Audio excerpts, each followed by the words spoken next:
I wasn't intending to show quite so much of Jim Shaw's tape, Billy Goes to a Party, which was made in 1986, and the tapes were damaged, and I only got a copy of the tapes on the way to the airport to this conference. I've never seen them before, so I won't be talking about the images you've seen, but I will be talking all around those images. I want to argue today that some of the most interesting and consequential manifestations of a drug imaginary in the art world are those like Jim Shaw's, and you can see a composite of work by Jim Shaw on screen here, in which psychotropic imagery and experience are embedded in a much wider critique of ritual utopianism, of practices that relate to the devastation of wars and famines. We'll come back to that in a minute. And works such as Mike Kelly's, in which the formal appearance and some of the motivating aspects of drug-related imagery are reproduced to an extent, but deferred and reprojected. The tradition of meta-symbolization, to which I'm pointing here, is operative in a group of West Coast artists that includes Raymond Pettibon, here on screen, and Paul McCarthy, as well as Shaw and Kelly, among others. It's a group that has investigated symbol formation in religious and mind-altering para-religious practices, in spectacles of mediated mega-leisure, such as sitcoms or theme parks, and in modes of symbolic transfer, repressed memory, and situational empathy, operative between social subjects and their relational objects. Kelly, in particular, had a long-standing preoccupation with these issues, which he developed in a series of pungent analyses of Catholic rituals, the education of civic subjects, including himself, and the symbolic forms of amateur production. Now, for Shaw, these concerns eventuated in his extraordinarily simulated religion, Oism, in which ecstatic communion, mind transformation, and pseudo-anthropological experiment are conjoined in a 2-decade-long multimedia project. The elements of what Shaw described as his, quote, fake religion include a series of Oist student drawings and paintings, Oist spot illustrations, various holes drilled by Malcolm O, an Oist conceptual artist, the ritual of 360 degrees, a video with associated set of body part musical instruments, Oist thrift store paintings, Oist religious epic movie stills and their associated posters, the Donner Party, an installation made in 2003 of a circular table made of covered wagons topped by sculptures representing various historical religious and female figures that were important to Oism, surrounded, as you can see, by a curving background painting.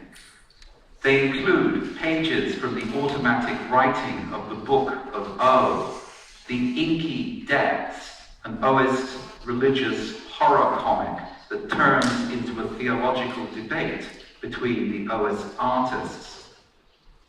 Plans, long in development, for a storefront church that evolves from an internet meeting place into a location for the creation of new gospel trance music. A series of large historical Oist friezes. A dance video, The Whole, a study in Oist integrated movement.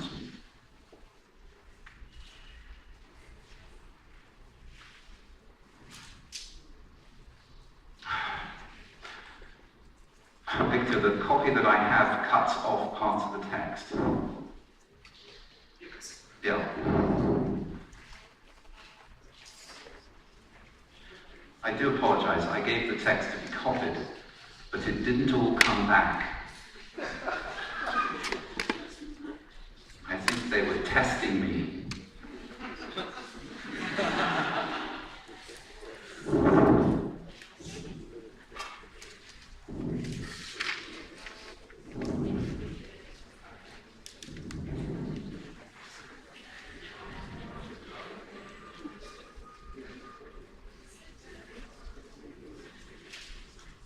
I would go on without the text, but the text that follows is the titles, and I don't remember them.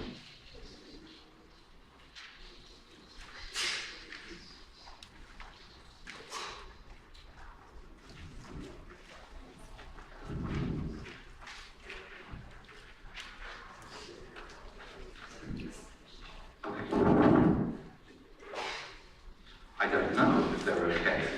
I'll know if they're okay when I get to them. It'd be better if I had the original back. Yeah.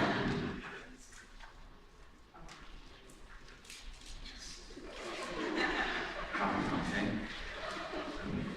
This is a little challenging.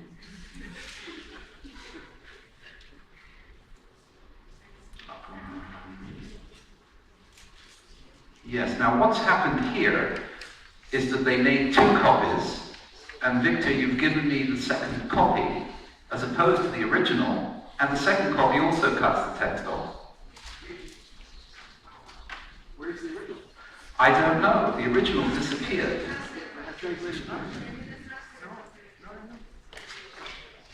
Are you sure that when it's printed that it had the entire text on it? How about your, do you have a laptop with a con? I can bring the laptop up to you. Possible, maybe. Yeah, let's bring your laptop. Where's your bag? No, my laptop's in the hotel.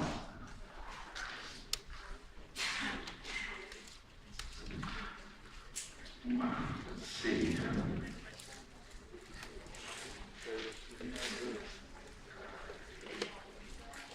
Well, they have, did you email the file to them? Did you email the file? No, I didn't. How did they print it here? Copied it physically Oh, where did you print it? in Los Angeles. Then you got a good copy somewhere. No, I have it on my computer. No, but I mean, if you printed it in Los Angeles, the printer would have been formatted for the size that you. Oh no, the printout is fine. It's the copy. Let's get the original. Yes, we should indeed get the original. I think I'm going to go on, however, despite the fact that I can't give you the precise titles. What I want to argue about these works is that they offer a delinquent transcendentalism that operates as the explicit reverse, but also pair, of the mental derangements associated with drug-induced vision. According to Shaw's elaborate foundation narrative for Oism, the fictitious painter who produced the movie posters was an illustrator who attempted to infiltrate generally figurative but specifically facial imagery into the visual repertoire of a religion that, like Islam, Judaism, or early Christianity, prohibited the representation of both human bodies and images of God. The abstract grounds of the posters stand in, then, for what was programmatically acceptable within Oist theology, aesthetics, and associated ideas, but at the same time offers a commentary on what Shaw has referred to as the congealed consolidation of non-figurative modernist style in the years around 1949. On screen is Wilhelm de Kooning's untitled 1947 on the top left, with details from the background of two of Shaw's Oist paintings. These grounds are both mysteriously ineffable Oist firmaments and as good, quote, as the artist can do without being a sincere abstract expressionist painter, suggesting the idea of a film without actually making the film. The fake posters tie into movies that relate to signal moments in the history of Oism, beginning with the birth of O herself, the woman with no name. The apogee of Oism, before it crashed into the sea, as Shaw put it, is the subject of several poster sets, including the Kill Your Darlings series, and this work, The Land of the Octopus, from 2003. A final roster is set in the mid-19th century and addresses the creation of Oist scriptures and the loss of control of the religion by its organizing hierarchy. This, The Birth of a Notion, from 2003. In Shaw's investigation, the founders and first revisionists of Oism, O and I, originated in another dimension. They didn't so much die as slowly faded away.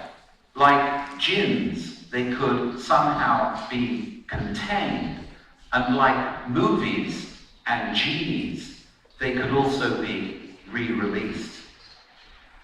Now, the predominantly bodiless protagonists of the movie poster paintings, whose features and accoutrements seem to be drawn from film stars of the Gloria Swanson type, though they were in fact modeled and costumed by individuals in the artist's own circle of friends.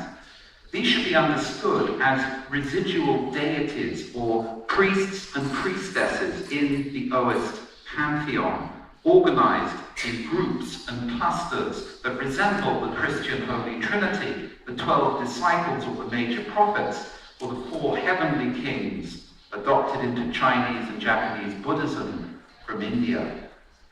But unlike the highly coded symbology of these religious figures, established over the course of centuries, the dissimulated gravitas of Shaw's upstart demiurges is signaled by several obvious variables of appearance. Deco-era women's hats and headpieces, hairstyling, and in the case of the male deities, the somewhat generically prophetic appearance of beards and facial hair. The topmost female, in Kill Your Darlings number 2, for example, wears an apparently jewel-encrusted golden cap secured under the chin with a broad lace-like...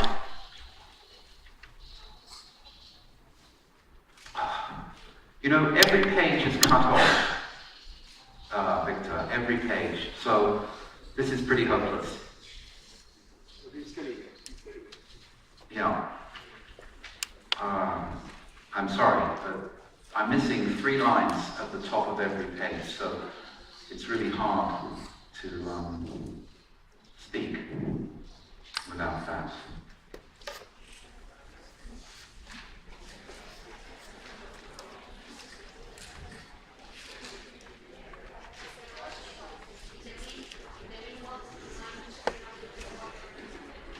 Turning.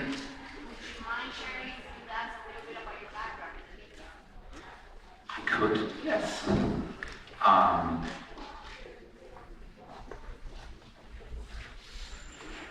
Yeah, I mean, I'd rather keep the rhythm going for the lecture though. Let's just see if we can get the papers. I'll do it if we can't find them.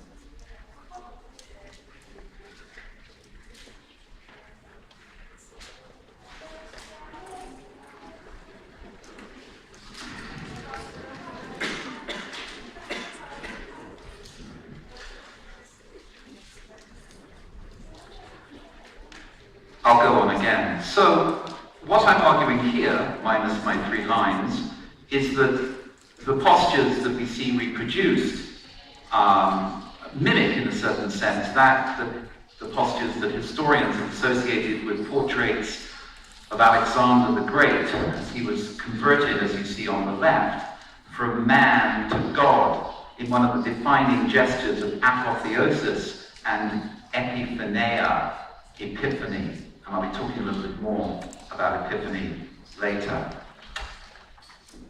This is Falconetti as Joan of Arc, with a photograph of Nikita, permeated by references to drug cultures that date back over 30 years. His most important early work, you see a cover here on screen, the series My Mirage, which he developed between 1986 and 1991, for example, consists of a voluminous collection of drawings, paintings, and objects attributed to Billy, a person or a persona that Shaw constructed in bricolage fashion out of the consumer and countercultures of the 1960s. Through a sequence of vignettes, the series follows Billy's adolescence in mythical small-town America, his subsequent experiments with hallucinogenic drugs under the influence of a pagan cult, and his eventual rebirth as a Christian televangelist. This work is, I think, one of the more significant attempts in the art world to make sense of the utopian dreams of the 1960s. It's structured around parodic versions of the cultural sources that shape Billy's development, including Marvel Comics, Mad Magazine, Milton Bradley's The Game of Life, B-movies, the paintings of Salvador Dali, rock posters, and drug rituals. Jim also made a 4-part videotape. This is what you saw when you came in. Billy Goes to a Party in 1986, in which he follows Billy to a party where he experiments with drugs and has hallucinations based on his favorite horror movies.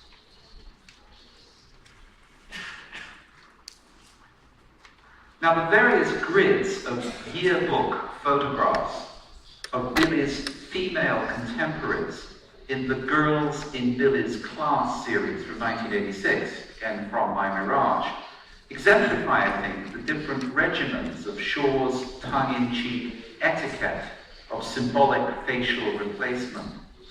The first installment correlates a relatively homogeneous and real-looking group of high school girls in period coiffures and attire, each in a 3/4 profile facing slightly to the left, with 16 religious denominations, ranging from Methodist and Greek Orthodox to Seventh-day Adventists and Jehovah's Witness. In number 2 here, each of the 16 seemingly ecstatic or zoned out faces is labeled with a type of recreational, sedative, hypnotic, analgesic, or psychoactive drug, including meth, smack, heroin, acid, LSD, peyote, mescaline, hash, mushrooms, STP, serenity, tranquility, peace, PCP, lewds, as well as downers or depressants, including barbiturates and opioids, or with over-the-counter drugs like codeine, or common nicotine, caffeine, alcohol, and low-dosage stimulants, such as strychnine, which in higher concentrations is a neurotoxin. Number 3 features images of 9 young women mixed with 6 men, including a pistol-toting James Bond, as well as a chimp sporting a blonde wig. Each photograph is captioned with a slogan-like phrase taken from various psychological imperatives drawn from the popular and cultural politics of the late 1960s, including self-improvement, dropping out, self-pleasuring, etc. You are what you eat. Keep on trucking. If it feels good, do it. And the final 2 iterations of these further dimensions of surrogacy and substitution. In Girls in Billy's Class number 4, which bears the parenthetical subtitle Self-Portrait for, Head and Shoulders portraits are replaced by a range of objectifying household objects, including an electric can opener, a dish rack, a bowl with a lemon press, each labeled with the girl's first name. While the fifth and final variant reverts to the normative visual formatting of number 1, though the young women are imaged in both left and right profiles as well as straight ahead, but pairs each portrait with one or the other side of a terrifying binary, as their lives and destinies are inscribed alternately as lost or saved. Denominated in grids whose subdivisions emblematize, literally and metaphorically, the ritual-inflected coming of age of their protagonists, these works scramble the singular identities of their sundry sweet 16s into a plurality of defined and competitive religious or social conditions. They unhinge them with a cocktail of mind-altering addictive drugs, reduce them to specious kinds of domestic objectivity, and further diminish their manifestly uneven struggles for identity by besetting them with a fusillade of vague and often contradictory mantras of narcissistic betterment, teenage abandonment, and religious salvation. Now, Jim developed a theory about the structural relation between dreams and DMT. And I'm just going to quote Jim without comment. The vast majority of dreams, he says, are anxiety-related. But every now and again, you will get some sort of visionary dream.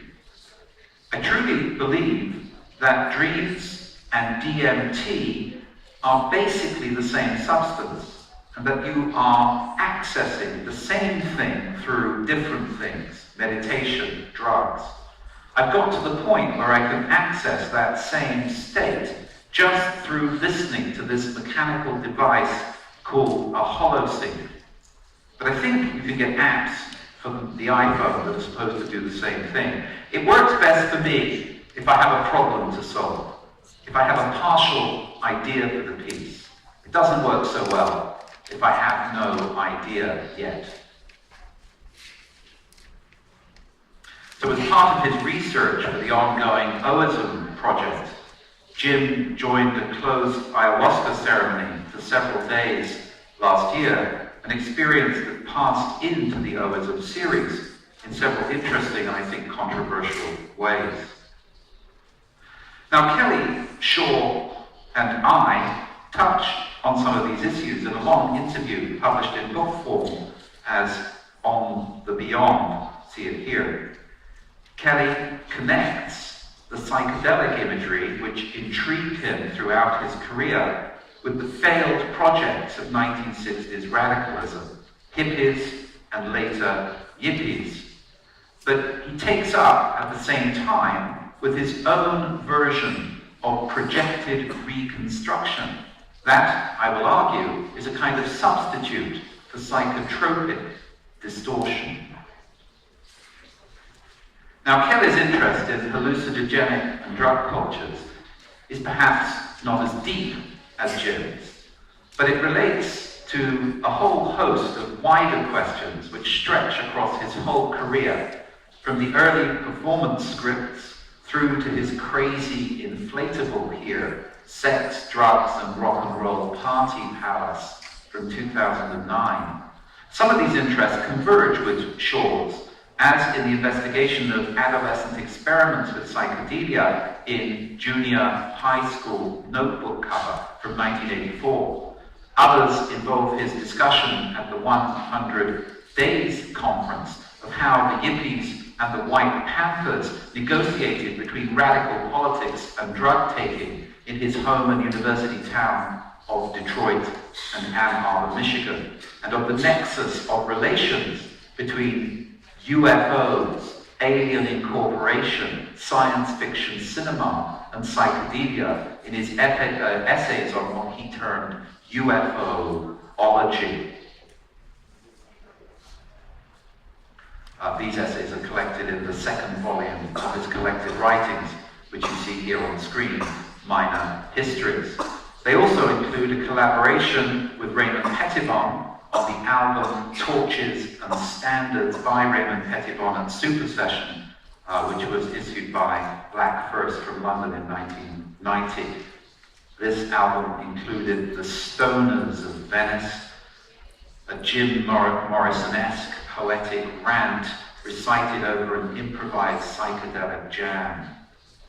In an early interview, Kelly noted that he developed his interest in installation and performance work, and later in noise music and multimedia installation, by way of popular psychedelia. The important thing for me after this talk is the idea of popular psychedelia, not necessarily technical psychedelia, nor psychological psychedelia, nor the other kinds of psychedelia that one might imagine. I want to argue that the tropes, appearances, and distractions of psychedelia and the visual remainders of other mind-altering stimuli were reapportioned by Kelly into various forms of coloristic formlessness, fragmentation, and bleed, according to several kinds of rationalization. Kelly's work, in other words, set out quite deliberately to put the trans-rational appearance of psychotropic and related imageries on hold, at least to an extent. To this end, he reorganized some of the broadest axes in the general map of his career, drawing and painting on the one hand, and photography on the other, using color on the one side and black and white on the other, in order to point to the presence of certain structural and educational determinations or blockages that informed his training, competence, and choices. His commitment to black and white in the media of acrylic painting and photography, for example, was in part mandated by his relation to the post-minimalist and conceptualist milieu in which he found himself at the California Institute for the Arts in Los Angeles in the mid and later 1970s. And his avoidance of color was informed by the overweening impact of his formal training and the ubiquity of what he refers to as typical abstract formalist composition in the Hoffman manner, perpetrated by the arch-priest of his educational abuse.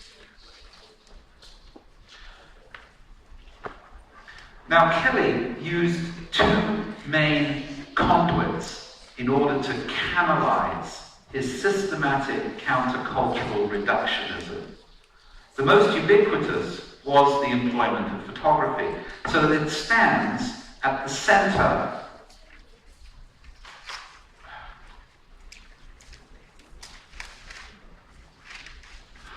page 6 is missing.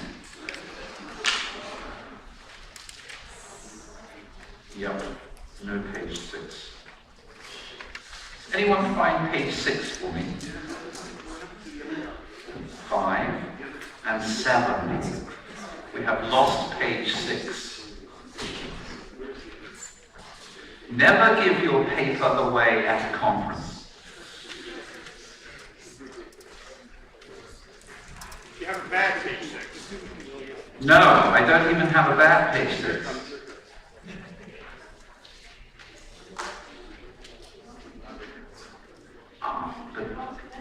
But this is, I think everything is good, apart from page 6, which is missing. Yep, super. No, I think that's fine. This is good, it has one of your notes on it. That's nice. It's very useful. So, okay, now with page 6 back, we're in business. Okay, so, Kelly used two main formations, two main conduits, in order to canalize his systematic countercultural reductionism. The most ubiquitous was the employment of photography, so that it stands at the center, in a sense, of his practice. acting as a kind of archaeological horizon for the conceptual disputes and negative dialectics around which most of his career has developed. Consider, for example, his early photo-based project Reconstructed History from 1989, a limited edition artist book containing 61 photographs and illustrations selected from a much larger group that Kelly found in used and yard sale books on American history that he then graffitied over. The embossed cover of Reconstructed History, with its crest and scholastic lamp of knowledge, mimics the look of a high school yearbook or a coffee table historical tome, and features a clear dust jacket defaced with morbid adolescent doodles. The book's interior design, on the other hand, resembles a high-end photography book with protective barrier sheets between each isolated image. Kelly's introduction was printed on script or in script on faux parchment, emulating colonial design. Its style, tone, and range of references, even the original graphic layout using a pseudo-historical typeface, are all duplicitous. The images of the book are not found, but made, and the voice of the text deliberately stilted. The result is an elaborate hoax, one of the more vivid of Kelly's many efforts to perform, write, and represent through fictitious adopted personae, including weed-toting teenagers. Now, in these pages, on the left, the gateway to freedom skewers that emblematic personification of the city, the Statue of Liberty, by adding a beard, pubic, and underarm hair to a common photograph. The work on the right, without malice toward none, with charity for all, appends a swastika of boils and pointed teeth to a well-known photograph of the formally attired Abraham Lincoln.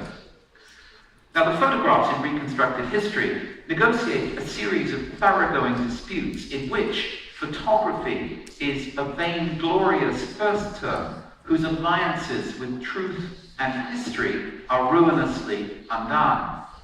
Referred to in Keller's text as confused and gruesome, the symbolic orders of patriotic history are, it claims, predicated only on various passions fired by the flesh. Quote, murder, war, the struggle for power, the desire for wealth, and the disruption of social order. The historical specificity of the photograph is then, in each case, foreclosed to convey another array of what Kelly terms general American values. The scurrilous marks added to the photos are the product of a general, quote, childish resentment, which issues in a desire to sully, vandalize, or otherwise render inoperable the superficial pictures of health, well-being, which they supposedly summon up. The besmirchment thus let loose is fueled by sexuality in its most culturally unacceptable expressions, such as homosexuality, pedophilia, and bestiality, by scatological bodily functions, by various crimes against the family, and of course by the prevalence of suburban and schoolyard drug cultures. By attributing the photographic defacements of Reconstructed History to ordinary grade school children, normal young people, Kelly notes, who would no doubt consider themselves patriotic Americans and conservative heterosexuals, the elaborate spoof engineered by the artists threatens to dissolve its own logic. The graffitied photographs become tokens of a perverse form of health as they mark the process of becoming adult in children who wholesomely refuse the common taboos of social repression, thus proving themselves worthy as future civic leaders. The intricately ridiculous circuitry that renders such a conclusion possible is a mark of Kelly's relentless satirical drive.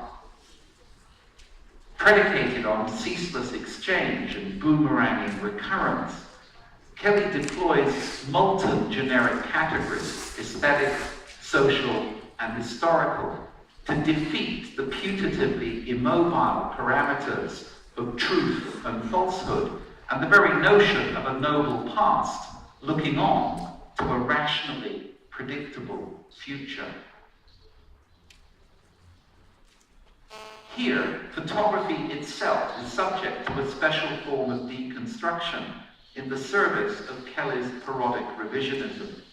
Its special contact zone with evidence and documentary veracity is unceremoniously unraveled by the artist's relentless exposure of the temporizing relativity of what it quite literally brings to light. So as photography is accorded a key role in a succession of projects following on from the poltergeist, the poetry of form, and reconstructed history, which we've just seen, the artist subjects the medium's fundamental premises, ranging from its material constituency to its signifying economy, to confounding volleys of bait and switch. As we have seen, one of these eventuates in Kelly's sustained representation of the signifying economies of childhood and youth, emblematized in junior high school notebook cover that we saw earlier.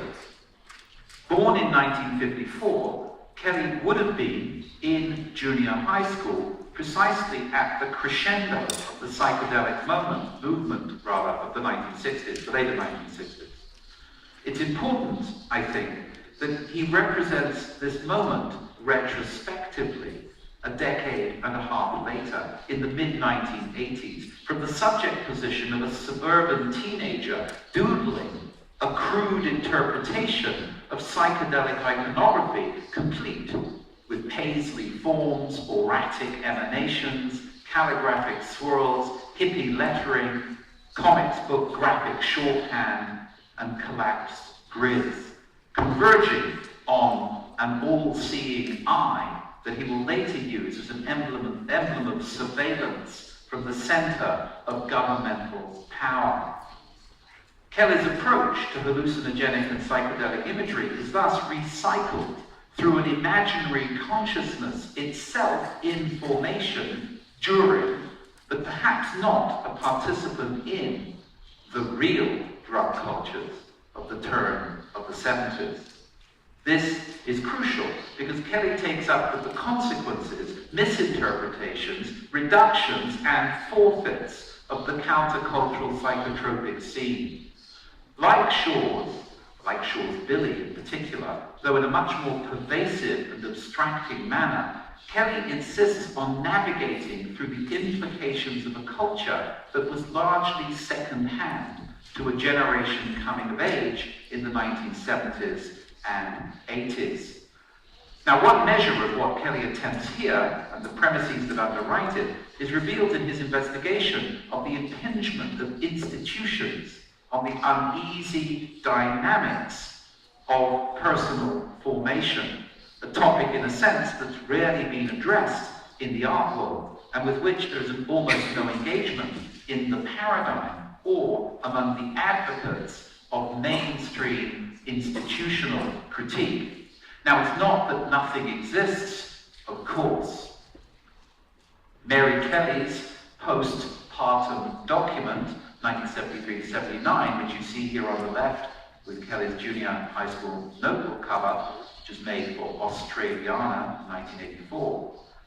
Kelly's work, Mary Kelly's work, offers visual traces of the progressive imbrication of a young male subject, the artist's son, in various forms of symbolic social organization, including language and early schooling.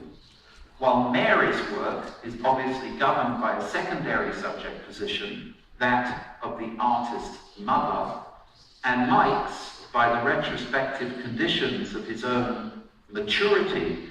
The two M. Kellys share several other commitments, most notably to sign productions that are willful, partial, and judged by a possibly fictive objectivity they both impugn, probably inaccurate. In postpartum document, these include pre-alphabetic scribbles, parasemantic words, and other residua from the subject's journey into possession of and by symbolic orders. In educational complex, we encounter a superficially similar regimen of trial and error.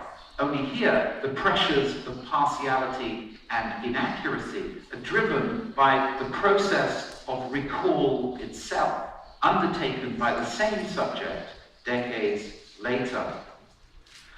While both Kellys posit here a return to the defining institutionality of language, Mary Kelly's document is funded by literal traces of purportedly acquisitional activity, each of which is accompanied and secured by a record of its own real time, January the 4th, 1977, etc.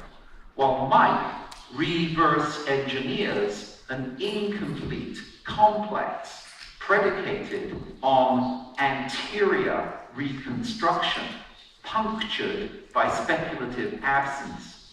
For Kelly, indeed, the patchwork of forgotten spaces makes its way into the complex as a majority shareholder in a negative economy of the subject's institutional construction. He underlines the provisional nature of this recovery of the past by formalizing its jurisdiction in the deliberately literal form of the architectural model. This type of modeling, of course, a miniature token for future reconstruction. The structure thus precipitated is imbued with several orders of uncanny doubleness. Temporally, it is both a premonition and a dissident record. Experientially, it layers intensely specific and possibly traumatic memories with pure emotive evacuation. And physically, it simultaneously approximates the palpable dimensions recalled by memory and proffers the masses and aggregates of despatialized loss.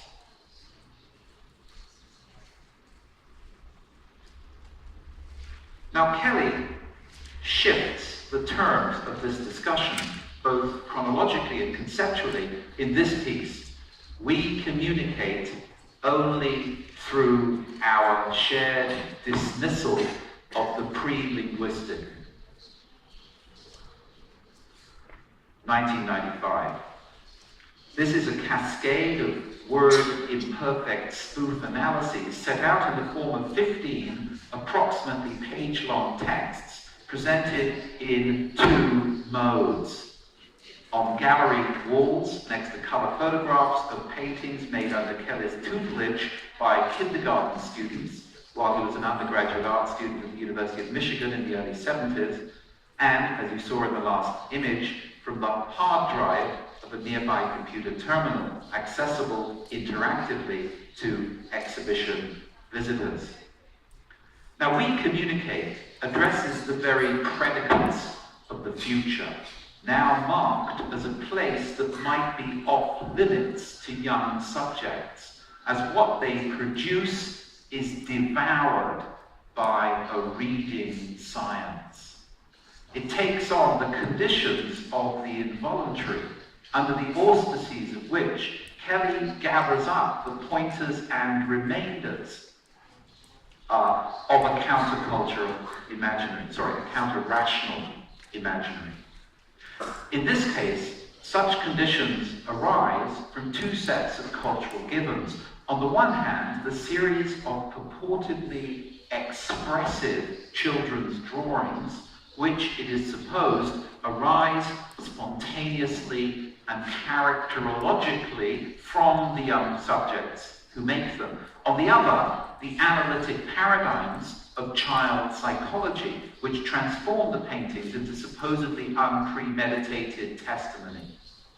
Once again, The flatness and neutrality of the photograph is the catalyst through which both the materials of the paintings and the theoretical apparatus that occasions their interpretation are forced to pass. As in the wider culture, photography becomes a leveling device that generates a fine-grained evenness or social flatness. It is an emblem of a present whose destiny is only and inexorably to realize and inscribe the trauma of the past. Photography massages the textural and other physical traits of the pictorial originals so that their surfaces can be trawled for symbolic depth. And secondly, it conjures a disparate sequence of children's paintings into an archival assemblage which could be subjected to generalizable analysis.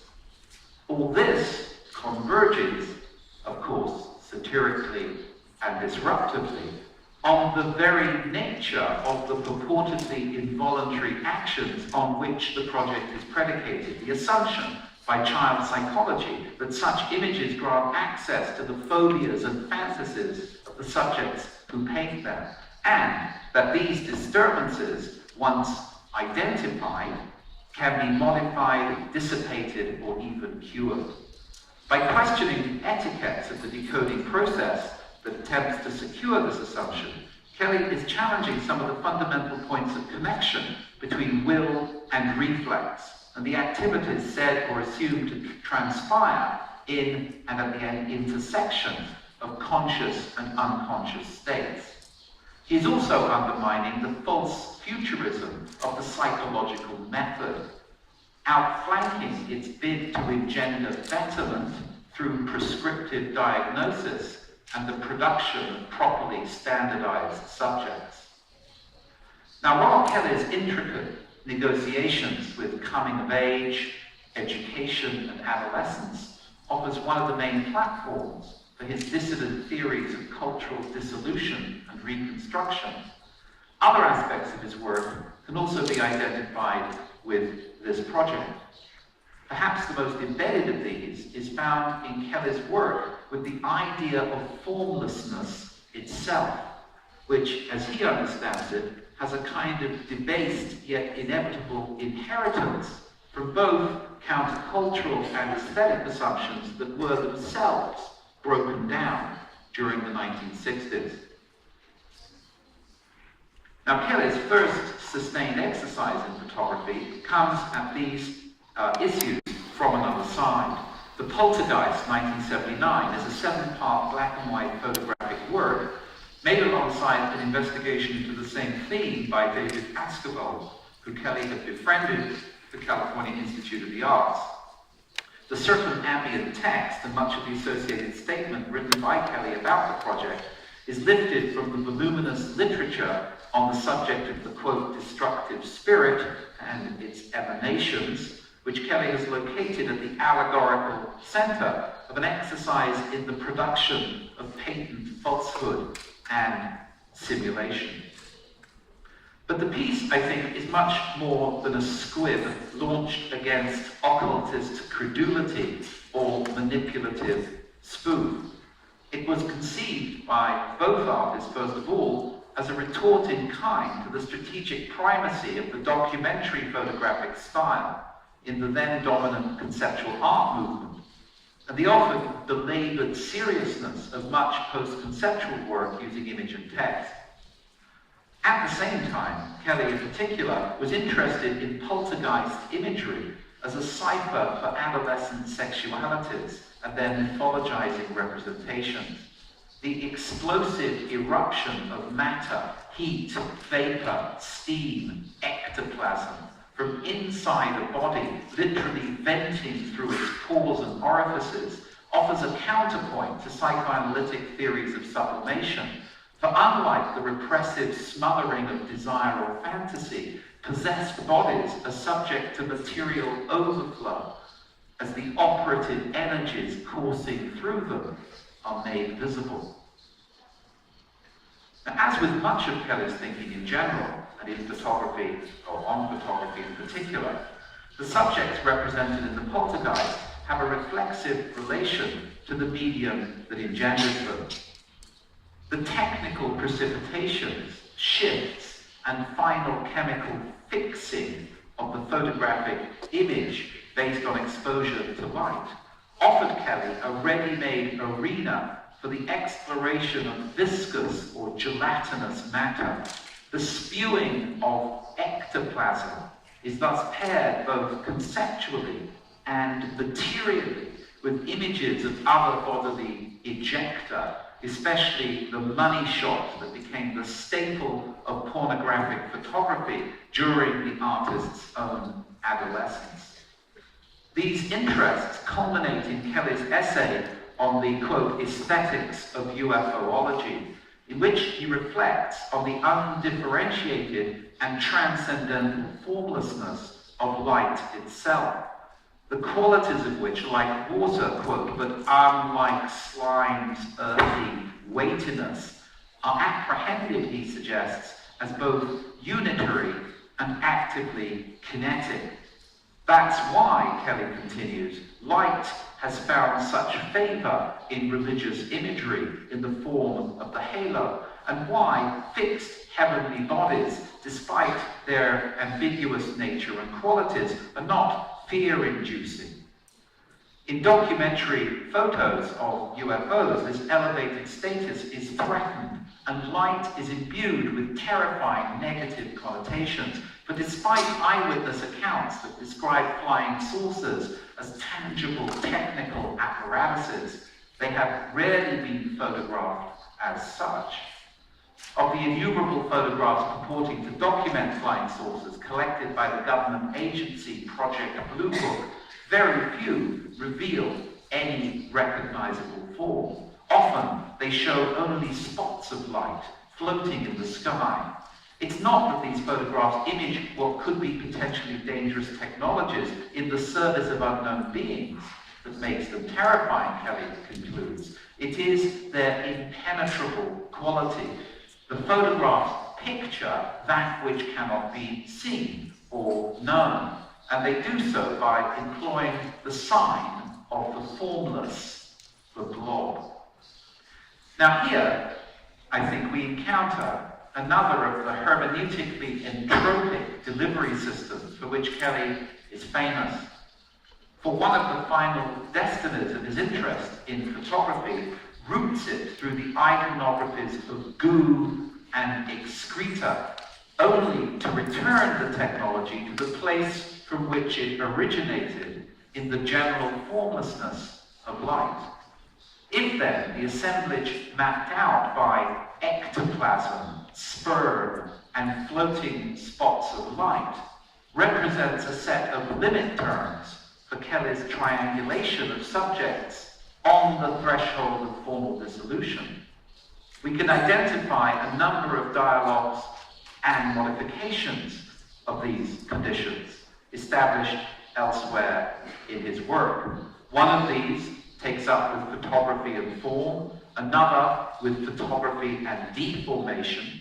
Brief consideration of both will, in conclusion, help us track another trajectory for the photographic, one that leads away from the abstractions of mass and surface toward the Kellian interrogation of place and history. Now these mediations continued in different registers, with Kelly's attention to formlessness as trash or mere dirt in the garbage drawings, or dust balls in an untitled Dust Balls, a series of 13 silver prints using lint from Kelly's washing machine in 1994, and the science fiction variant in Silver Ball from the same year. It correlates, I think, with his interest or his meditation on color as emanation, shattering and diffusing in numerous places in his oeuvre, including this piece, the John Glenn Memorial Detroit River Reclamation Project, including the local pictorial guide, Wayne Westland Eagle. It includes his form and color images, and the memoryware and associated works. But importantly, I think, something similar arises in Kelly's staged ambiguities around gender and self-identities.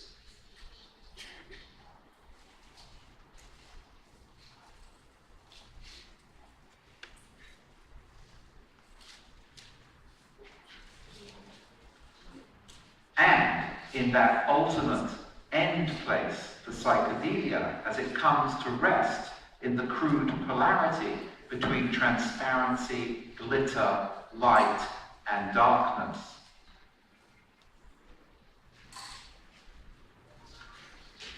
Now I want to end with a note on how Kelly kept his meditations on subjective symbolic formations and various manifestations of cultured formlessness, inherited in part from the formal dissipations of psychotropic imagery, in a kind of dialectical relation to questions of institutionality.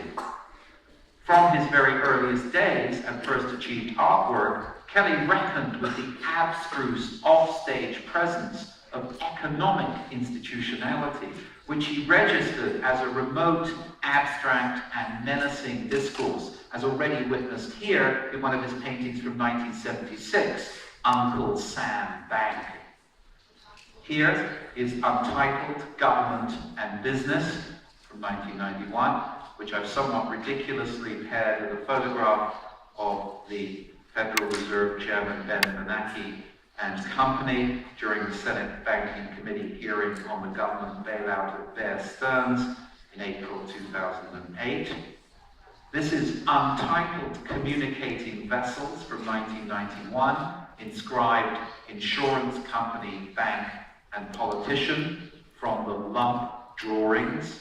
And this Phlegm, Spunk, Shit, and Lawyer from the 1991 lump drawings. Now these vagrant excursions into the discourses of corporate finance and the law skewer the pretensions of the institutional structures and the managers who operate them to produce order and lucid arrangements, even when measured by their own terms. While such associations have been commonplace over the last years because of the credit crisis and general collapse of the world economy in 2008, Kelly was prescient in identifying these ideological apparatuses with the very formlessness that underpins terms such as crash and meltdown. Winding themselves up beyond the capacity of their springs and bearings, financial institutions were subject to manic unraveling and entropic tailspin. Untethered from their derivatives, they were transformed into inkjet shell structures, in the end superconductors at one moment, of nothing more than their own heat and evaporation. But I want to return, by way of a conclusion, to this undated image taken from Kelly's notebooks, probably drawn in the late 1980s. Marked at the top right, mixture of all the educational institutions and the DC plan central. What we encounter here is a cubic structure penetrated by a circle presiding over other buildings, some in the recognizable curvilinear modernist style we encountered in the architectures of Kelly's educational complex, with a representation of the triangular all-seeing eye hovering above. The annotations of the drawing form a linked associative chain, beginning with outlying all secular memories, and then proceeding in a series of linked oval boxes: institutional life, daily life, symbolic life, unconscious symbolic life. At the bottom, relationship of the mall to the community, Washington, D.C., the mall, question mark. Now this is clearly a key work underlying the greater educational complex project, but not specifically linked to any of its eventuations. Here, Kelly takes on the form, structure, and symbolic imaginary of the capital city of the state and links it to the symbolic centrality of its own educational institutions. But the annotations also make it clear, that Kelly, and in this sense like Foucault, while figuring the very image of centralized power, separated on a hill, dominating the landscape, the culture, and the social environment, presided over by the all-seeing eye of the beyond, is concerned not just with the panoptic centrality of power's administrative concentrations, but also and equally with the accretion of institutional formations fed bottom up through the unconscious and into daily life. Thank you.